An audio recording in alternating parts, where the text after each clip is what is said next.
Throw in the towel to supersize your business. What the heck does that mean?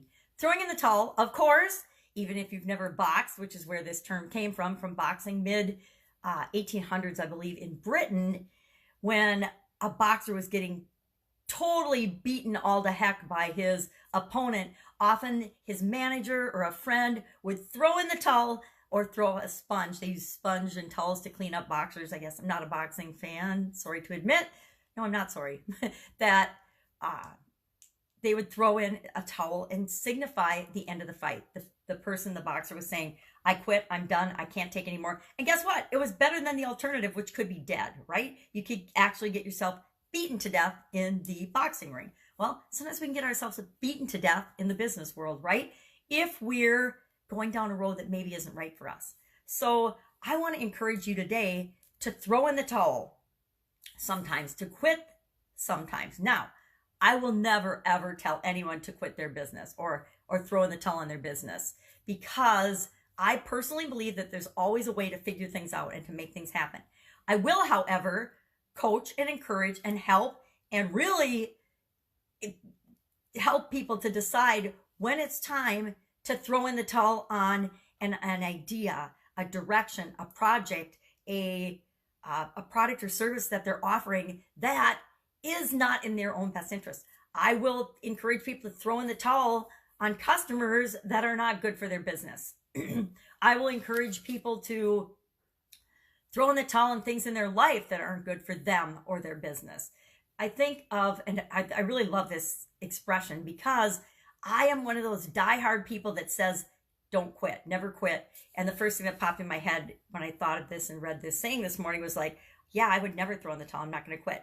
And I have been guilty of sticking with things that were not in my own best interest way longer than I should have, up to and including the point of so much nonsense being created in my life and turmoil and chaos that I had a sudden cardiac arrest and died. Now, I'm going to encourage you to never get to the point where you are so stressed out and freaked out and involved and embroiled in chaos in many areas of your life that you think that it's better to drop dead than to make changes and fix the things that are going wrong in your business or in your life.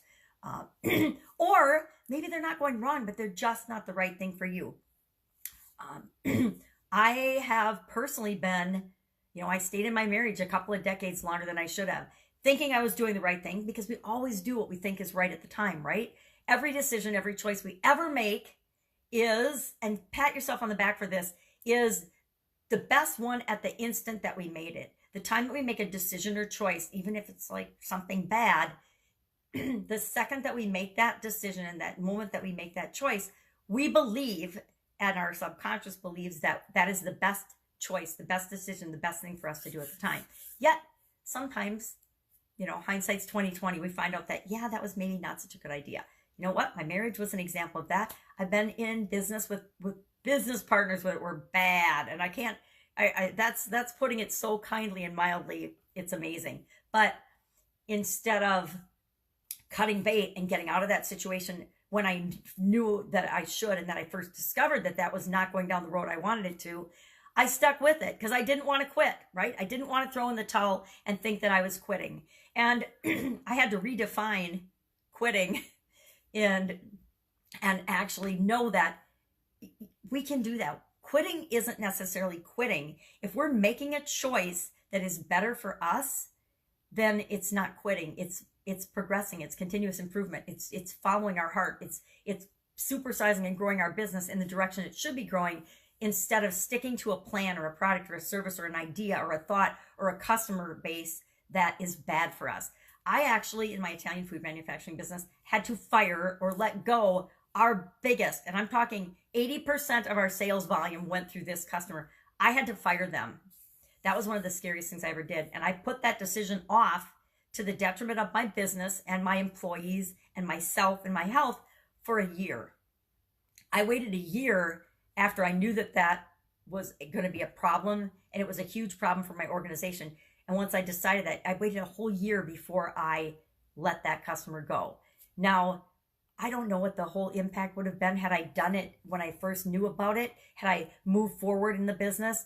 probably would have been a lot better. The business probably would have recovered faster, grown faster. I wouldn't have lost good people. A whole lot of things, a whole lot of dominoes that fell because I put off that decision. I didn't quit working with that customer until I got to the point where it was so bad I had to do it. I had to do it because I wasn't going to put myself and my employees and all of us through any of that stress and BS anymore, right?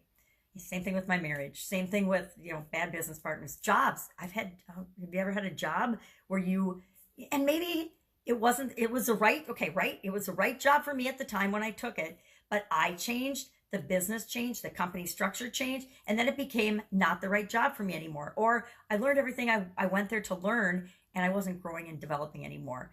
And I knew at a certain point that it was time to move on, yet I would put that decision off sometimes for a couple of years before I said, okay, I'm done being happy here. I need to go find something else where I can contribute more and where I can personally grow and develop and be a better asset to this particular business. And then finally, I left corporate America altogether because that was the next stage in my personal development. It wasn't quitting being a corporate executive. It was moving on to something I felt was better for me. So I guess the lesson in throwing in the towel here today is it's okay to throw in the towel. It's okay to quit something, but I will put a caveat on this, only if you are moving on to something that makes you feel better. We don't just quit because we give up and it gets hard and it gets challenging, because that's going to happen, right? Life is not easy. Wish it was sometimes, but no, I don't. Because all of the experiences that I've had that I've really had massive growth and really moved my life ahead on have always been the bad things that have happened, the challenges, the things that I thought were the end of the world at the time, but I found out those were actually some of the greatest gifts and greatest blessings in my life, including dropping dead. Best thing that ever happened to me. How many people can say that? Probably not very many. So today, think about, is there something in your life, in your business, that if you threw the towel in or stopped doing, you would have the time and the energy and the resources to put toward doing something that would move your business so much further ahead. I was one of those employers that I loved it when people left me, and people almost never left me, but when they did, I loved it because I always knew they were going on to something that was better for them. So always look for something that's better for your business. And if that means you have to throw in the towel on a project, or if you have to let someone go, or if you have to find a new team member, or if you have to move in a different direction or pick a different customer group, do what you have to do to grow and supersize your business, because that's why you're here. That's it. Have a fantastic day. I will, of course, be with you tomorrow with another little interesting tidbit and another different way of looking at some of the things that we look at all the time, but we forget to see.